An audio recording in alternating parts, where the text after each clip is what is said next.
Welcome to Cult Pop. I'm the host, Jim Hall, and today we've got a fantastic episode. We're in Troy, Michigan at the 2008 Confusion Science Fiction Festival.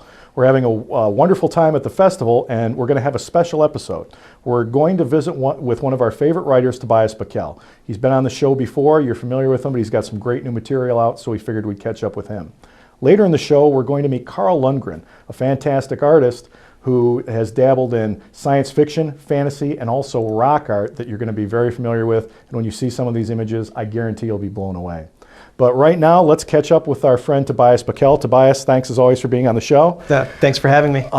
We were glad to catch up with you today. You've got a lot going on. We've been talking, besides your regular series, The Crystal Rain, and you've got the new book coming out soon. You've got a lot of short stories out there. I'm coming across your name and all kinds of things, the Wastelands, the Future, and then you're going to have your own short story collection. So let's talk a little bit about each of those. Oh, sure. Well, John Joseph Adams put together this awesome anthology called Wastelands, Stories of the Apocalypse. And it is a reprint collection of short stories that sort of feature stories of the apocalypse. And it's got some fantastic writers, George R.R. Martin, Orson Scott Card, just scads and scads of awesome writers. I think he set out to create the definitive anthology of apocalyptic genre fiction. And I think he did quite an interesting job. Well, I got to tell you, I haven't read your story in it yet. I was just able to pick it up, but I was so pleased because I actually learned about it through SF Signal or some website. I didn't even see you post on it.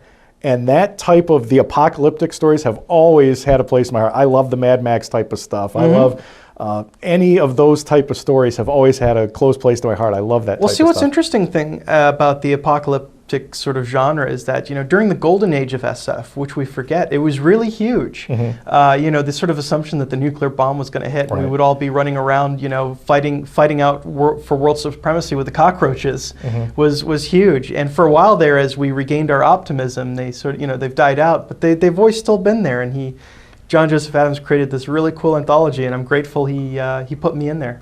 And there's so many ways you can go with it that they're just not a pleasure to read, but they can be in so many, they're quite interesting, sometimes depressing, sometimes uplifting, but that's always captured me since I was a young man into today. I love those type of stories. So I'm excited, and your name with a lot of legends in that collection. So I'm quite amazed to be in there. No one's ever more amazed than I am. Now, your name also appears in another collection, and this is one of the most unique. You blogged about it.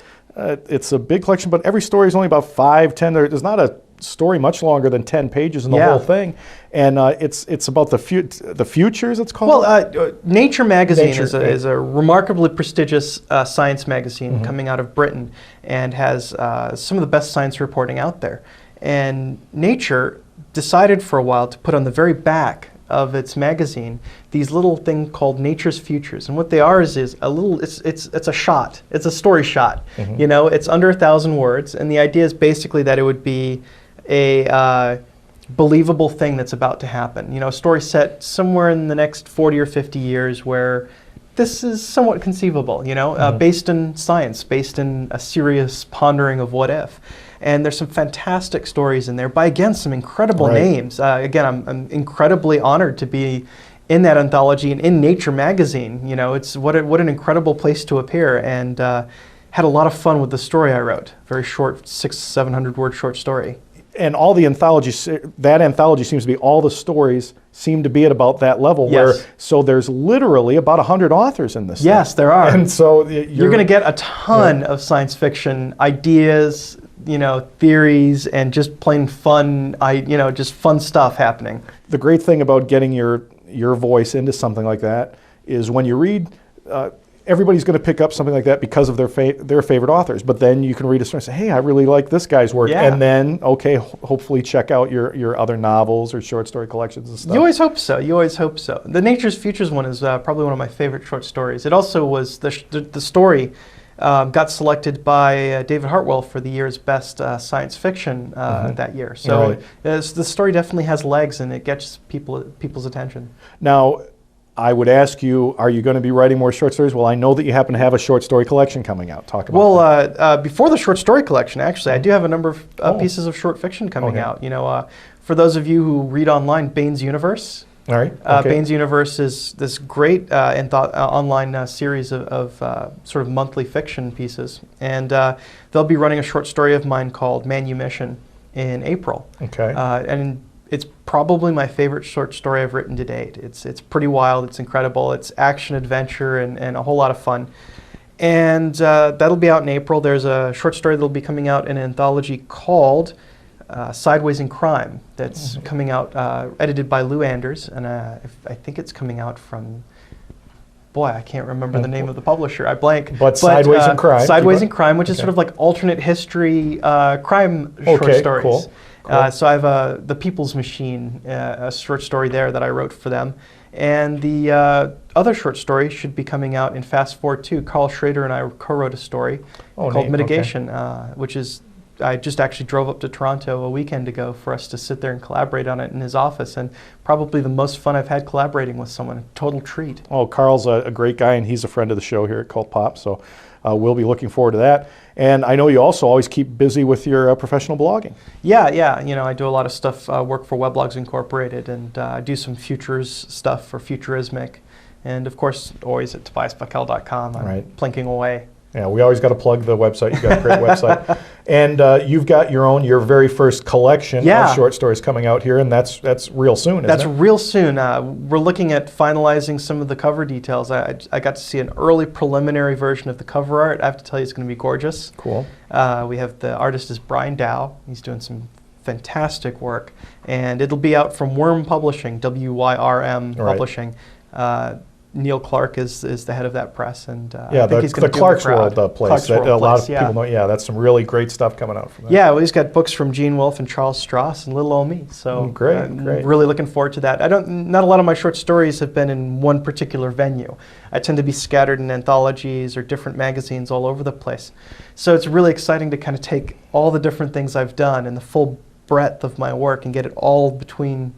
Give us a couple of examples of a couple of the stories, a couple of your favorites that people will be finding in your collection that they can look forward to. I've always really enjoyed The Fish Merchant, my sort of near future cyberpunk short story. Yeah. You've read that. Yeah. That was sort of an example of everything I wanted to kind of put together in short fiction or just fiction in general. The sort of Caribbean hero, the sort of non-Western setting, and yet I love that story. The great story. Sort of genre tropes embedded within it.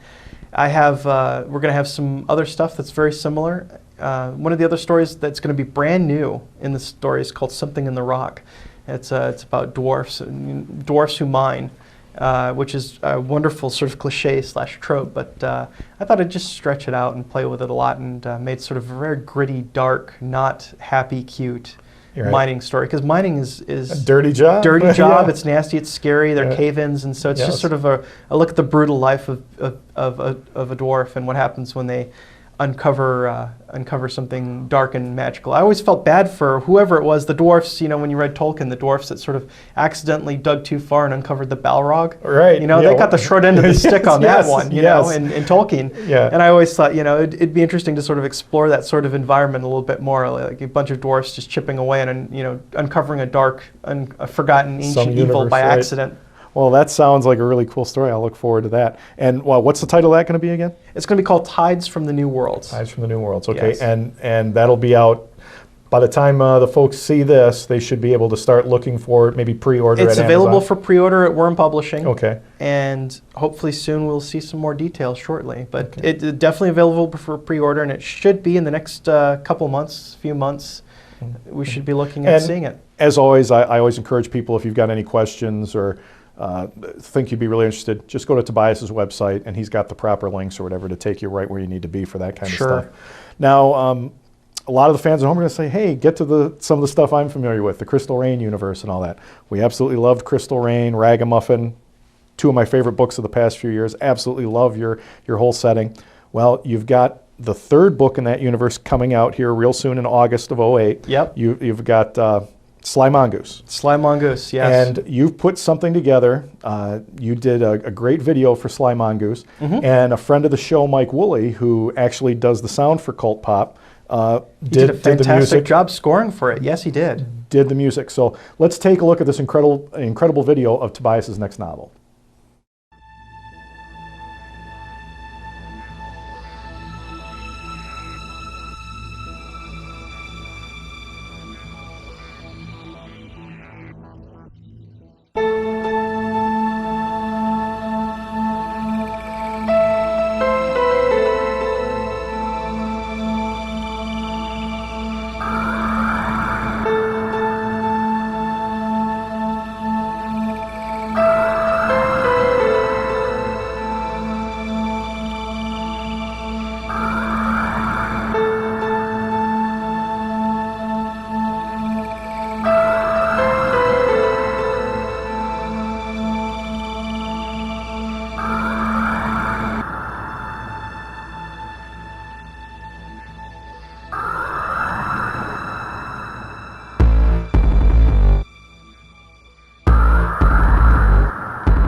Tobias, I'm really impressed with that video. It definitely, if you haven't read any of your books, it's going to get you jazzed up to want to read Sly Mongoose, which stands alone, or a great part of a continuing story for those of us who have read all the books. But I was really impressed with it. It looks fantastic. Tell me quickly a little bit about getting the idea to do a video. That's kind of a unique, some people are dabbling in that, but I thought you did a great job. You're getting a lot of talk throughout the internet on different sci-fi spaces saying, hey, so free advertising, I guess. And then tell us quickly about Sly Mongoose and what to expect. Very briefly, I was intrigued by the idea and thought that, I'd do some video production on the side, for the blogging I do. And sat down in front of the TV one day with my laptop and iMovie open, on my Mac, and just started plinking around with some, footage I had the rights to use, some stuff that was freely available, and started just splicing it all together to see if I could create something that sort of gave the essence of the novel across in about a minute and a half, and just had a blast doing it. So, the tough part was finding the music, but fortunately, a friend of the show, Mike Woolley, also happens to read my weblog, so that just sorted itself out. I just posted my call for people to help me score it. And call for action, and there call for action, and he came through and provided a great piece, so. Love it. I think it's going to do wonders in helping promote your novel in just a unique way, and that's what it's about for guys like you to try to get the word out. And I understand that you plan to do maybe a couple more for Crystal Rain. And I'd like to do some video advertisements for all the books. I thought it was a real neat experiment, and it went well. And you've got to be pleased with the feedback because, like I say, a lot of the sci-fi sites have put it up, and a lot of people posted it and liked it. I think people that didn't know about you are going to get to know about you, and it really. You see that, you're going to want to read the book. It's very interesting. Quickly, so for people that don't know about the video, a really, really unique setting for your next novel. Let's talk a little bit about that. Well, as you would have seen in the preview, the book is about, it's set on a sort of Venetian world where everyone is sort of floating in giant floating cities that are sort of globes with counterweights hanging off the end at 100,000 feet in the air. Right. So you get to combine a lot of the fun of the ancient genre of, not ancient, but 1930s genre of the sort of diving bell, pressure suit, underwater adventures, diving stuff. So these people get 20,000 leagues under the sea. Type stuff. Yeah. So these people are getting lowered down out of these cities towards the boiling ground to get resources that they need and so forth. And you also have blimps plying the skies from city to city, and just. The idea of a giant floating city is too cool not to use. So I had a lot of fun with the setting of this novel. And we got to pretty much wrap it up, but are some of my favorite characters going to show up in the Well, I'll just say this, Pepper's back. Good. All right, I love Pepper. The very opening of the novel is Pepper falling out of the upper atmosphere without a parachute, and that's the first thing he has to sort of fix. Okay. Well, Tobias, I'm going to have to wrap up right now, but we will catch up with you at PenguinCon. Brilliant. Do a full interview where we can hear more about the novel. I will have read that by then, and we can talk about the entire universe a little bit more. But I encourage everyone, you're going to see this interview and want to know more about the guy, go to TobiasBuckell.com. You've seen it throughout the show. All the novels we've talked about, short story collections, he talks about it all there at the website, so you can link on to the appropriate places from there.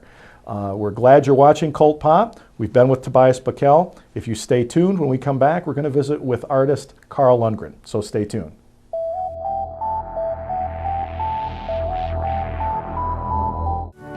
For the people in our armed forces, it's a time of sacrifice, a time of duty.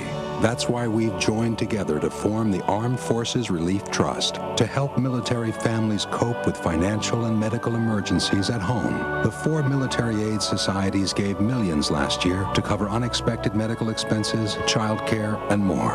But with so many overseas, the need is greater than ever. They're serving us. Let's serve them in return. Welcome back to Cult Pop. I'm your host, Jim Hall, and we're at the 2008 Confusion here in Troy, Michigan. We're having an amazing time, and I tracked down a local legend, Carl Lundgren, famous artist. Folks know him for all kinds of art, everything from the fantasy and science fiction art we're going to talk about behind us to the wonderful rock art posters you did for many, many years. Carl, thanks so much for taking the time. Thank you, Jim. Thanks for having me on. Let's get right into it and tell us a little bit about yourself at first, where you're from, where you're located. Well, I've been a fan of the science fiction books and movies for my whole life, since I was a kid. And It's actually been 45 years since I went to my first one of these conventions. They've had these things since the 30s, believe it or not. This is a local one, so it's not quite as big as the national conventions. But I always loved the stuff, and as a collector and a boy, I read comics, and I started to draw and started to be interested in doing the covers of the books. And it took me 8 years to break into the business, and I did covers in New York for 13 years. Now, Carl, being from the Metro Detroit area, I'm used to you being around and hosting different types of events all over the Metro Detroit area, different art festivals and whatnot, and I always knew you for the rock art. Then I had the pleasure of meeting you last summer and learned about all the wonderful science fiction and fantasy art you've done, including the wonderful book covers from the, was that 80s and 90s or 70s, 80s and 90s? And 80s. Some of the most classic science fiction novels there are. Your art graced the books, and I have a lot of those, and I went through with my buddy and discovered all the stuff that I didn't realize that you'd produced. Amazing, amazing paintings. Thank you. I've always wanted to paint, but I couldn't really paint very well as a young man, but I just found myself in the rock and roll psychedelic era, and I could do posters for the bands, the local bands that came to the Detroit area, some of them from England and the San Francisco scene. So I did those while I was learning to paint and do the covers for the books. Like I said, it took 8 years for me to break into the paperbacks. Well, now, God, some just amazing, amazing paintings you've done there. Now, for folks that are attending this convention, they have a wonderful opportunity. This is fantastic art room and a huge, big feature of your particular art. A lot of great artists from all over, but a really nice feature here of just all kinds of different stuff of yours. Why don't we talk a little bit about some of the art you have here? Well, I do original oil paintings and sell those, but I also have reproductions made of the paintings, and they're inexpensive, affordable, and people like to collect them. I sign them all, and I sell them here at the show as well as on my website. Now, you've got three beautiful, eye-catching ones right off the bat behind us. Why don't we talk a little bit about these are new. This is a series I'm doing of fantasy fairies, actually. People seem to like the fairies, so I've been doing those lately. Now, what inspires this type of work? Let's talk about that one right there. Just actually old paintings that I've done, I've seen, everything. I guess just being into the art helps a lot. Now, when you do something like this, say, as opposed to the book covers we talked about earlier, a book cover, I assume, when you're doing that, you're contracted for a particular image, so you have a jumping off point, and then they know they like your art. It's a With job. Something like this, how does this come about? This is a labor of love. This is what I get to do when I don't have to do a job. A job includes a deadline and getting paid, and Right. Well, which is good. But yeah, but these I get to do for myself for fun, so I enjoy these a lot more. Okay, now besides the fairies we have here, there's a lot of other art that's around here. Why don't you talk about some of your favorites and people will see it while we talk. Well, when I started doing covers, I was asked to do a lot of fantasy imagery, dragons and unicorns and things that were popular at the time. So that's generally where the direction. You know, you think you're going to be making up your own ideas about what you're going to do with your career, but I was just called to do certain things, and that's how I ended up just doing those things. If someone was to ask you the favorite type of genre, is it more fantasy, more science fiction? Now it is. Fantasy is what I do, so I got known for that. Even though I started out doing the hard science fiction with the spaceships and futuristic cities and so forth. Right, and I liked a lot of that stuff. And I love this type art. Now, just as kind of a technical kind of question, let's use this painting as an example. From start to finish, you get an idea, you get the brainstorm. On Monday, you say, I'm going to start on this painting on a Tuesday. Is this something that takes weeks, days, months to complete? Well, painting in general. Actually, it starts out as a little sketch. Before I actually start the painting, I do a preliminary, so I know what it's going to look like. It's good to plan it before you start a big project like this. And now this sketch is part sketch and part watercolor? Yeah, is it's that pencil on paper with some color. And it's not very finished or detailed, but it gives me a direction. Okay, and so you start on this, and how long is that process? Is that a day or two for a sketch? Oh no, this only takes a few hours to do. Really? Yeah. Okay, so you get it down to where you're comfortable that I assume you do 1 or 2 or 3 preliminary sketches to really kind of get it to where you want it to be? Yeah, pretty much, but I really knew what I was doing. It starts out small and rough, but then you decide that you're comfortable with the image, and then now you're going to jump to the oils. Exactly. Okay, now when you jump to the oils, how long would something like that, for example? That takes a long time. Okay. Because it's bigger and it's more detailed and it's more realistic. It takes maybe a couple weeks at least. Okay, because I've always been interested when I've had other artists on with the process itself and how it works. So maybe you start somewhere and then you just leave it from day to day and come back and continue on? Yeah, I worked on 6 of these at once and tried to get them all finished for this show. This was the premiere of these paintings. But yeah, it takes a long time, and I take photographs of models and use reference. Because I'm selling fantasy, I have to make it look as realistic as possible. It has to be convincing since it's fantasy. Right. Well, you seem to have a lot of different styles. Like that's one, and I don't know enough about it. I just know when I always talk about art, I know what I like. And I really like your stuff. Thanks. But here you have one type of style, but then I look back at that, and that seems very much photorealistic. Very much. Well, I have a sense of humor too. I try to make things. I don't take art very seriously. I'm passionate about it, but I don't think it's serious. Right. Okay. Well, so you're not where you take yourself so seriously that please, folks, don't you? You produce art for people to enjoy. It's just art. I mean, it's not sacred.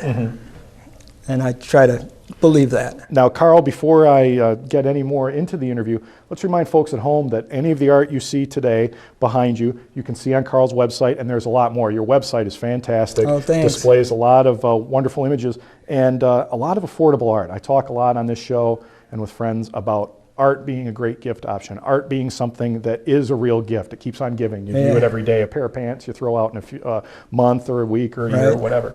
Art keeps on giving. It's always there. Let's tell folks at home the website and where they can go to look for all your art. You want me to speak? Yeah, just say the website. www.carllundgren.com. Okay, and there you have every type of art, and then now it's going to segue nicely into your rock art posters. Yeah, I'd like to talk about that because it's something I almost forgot I did it. I only did it for 3 years back in the 60s. I did it because, like I said, I couldn't draw or paint, but it was a way to make money at art. And I forgot about it. And people came to me in the mid-90s and said, where are all your old rock posters? Don't you have them? I want to buy them. And I had none. But I also, at the same time, discovered the computer. And I had digital access to all my art since it still existed. So I started rescanning the old posters and redeveloping, remastering them, and started selling them. And it turned into, from one poster, it turned into, I have almost 100 of them now. Oh, I love that stuff. I remember as a young man in the 80s and 90s, early 90s, there was a used record place, Repeat the Beat, and they had a lot of the stuff from then and some of your, the type of rock art that you do. I absolutely love that type of stuff. Yeah, well, and now you've been doing that at festivals. There's festivals all over redoing this. Well, people didn't save the posters. They weren't. They were given away for free, so people didn't put any value on them. They hung them up on their wall or they stuck them under their bed. And most of them got lost and destroyed, and there were very few made to begin with. So now they're hugely collectible. They're worth thousands of dollars if you get the original posters in good condition.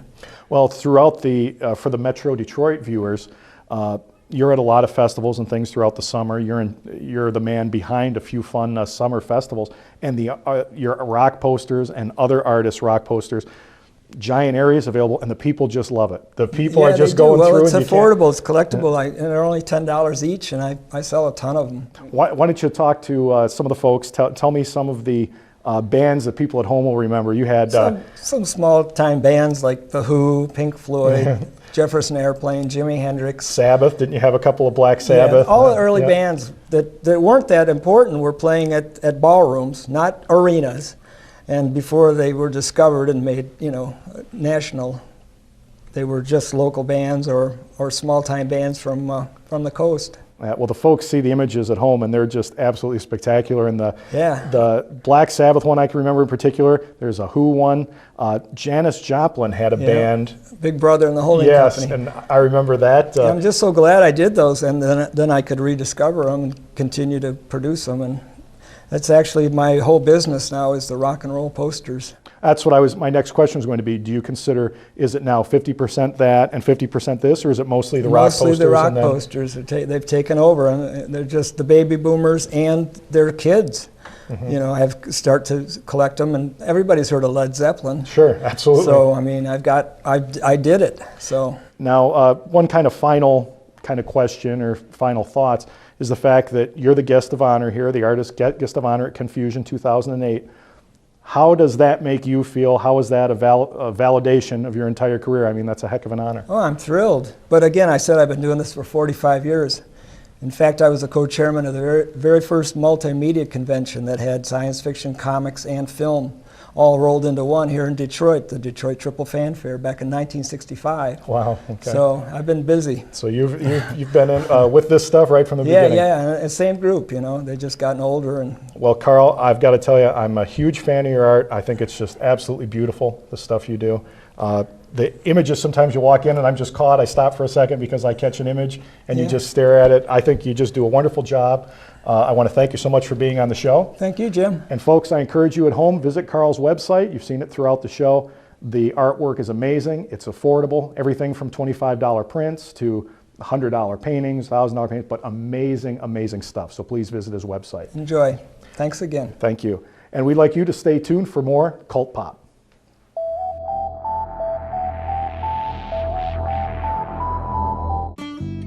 They won't leave you for someone younger. They won't notice you've gained weight. They won't fire you. They won't talk about you behind your back. All they'll ever do is love you. Find the love of your life. Visit Petfinder at aspca.org.